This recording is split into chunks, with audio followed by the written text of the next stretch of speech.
Date 4. HOA illegally built 83 condos on my property, finds I own a demolition company. The original property markers were moved. More shouting. Diane pushed through the crowd toward me.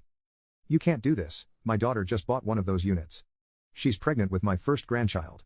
I'm sorry, but I didn't create this situation. You and your demolition company just want to tear everything down, she cried. Tom put his hand on my shoulder. We should go. This is getting ugly. As we moved toward the exit, Olivia fell into step beside us. I need to interview you properly. This story is bigger than I thought. Outside, Richard Walsh was waiting by my truck. Two large men stood with him. Reynolds, let's talk business, name your price. This isn't about money, he laughed. Everything's about money. $10,000 a unit, that's over $800,000 for land you weren't even using. The land is worth more than that, and you know it.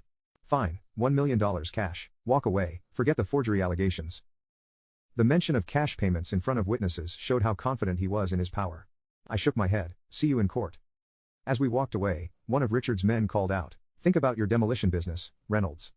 Be a shame if your equipment had accidents. Tom turned. Did you just threaten my client? Because I'd love to add witness intimidation to our complaint. Back at my house, Olivia reviewed my documents while Tom made calls. This goes beyond just your property, Olivia said. I've heard rumors about the Walshes pushing out other landowners, but I never had proof. Tom hung up the phone. Judge Simmons is hearing our emergency injunction tomorrow at 9 o'clock. The Walshes have been served. My doorbell rang. A sheriff's deputy stood outside with papers in hand. Michael Reynolds, this is a cease and desist order preventing you from entering Sunset Shores property or contacting residents. He handed me the documents. You're also prohibited from operating demolition equipment within 500 feet of the development. As the deputy left, we reviewed the order. It was signed by Judge Henderson, Richard Walsh's former law partner. They're trying to keep you away from your own property, Tom said, already typing on his laptop. We'll get this overturned tomorrow. Olivia's phone buzzed repeatedly with messages. Something's happening at Sunset Shores. Multiple residents are texting me. We turned on the local news. A reporter stood in front of the condos.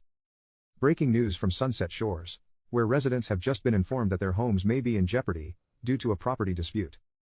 Developer Richard Walsh has announced an emergency residents meeting tonight to discuss defending our community from outside threats. The camera panned to show residents gathering, many looking angry and frightened. Among them was Diane, holding a sign that read, "Protect our homes from Demolition Man." They're turning the residents against you, Tom said grimly.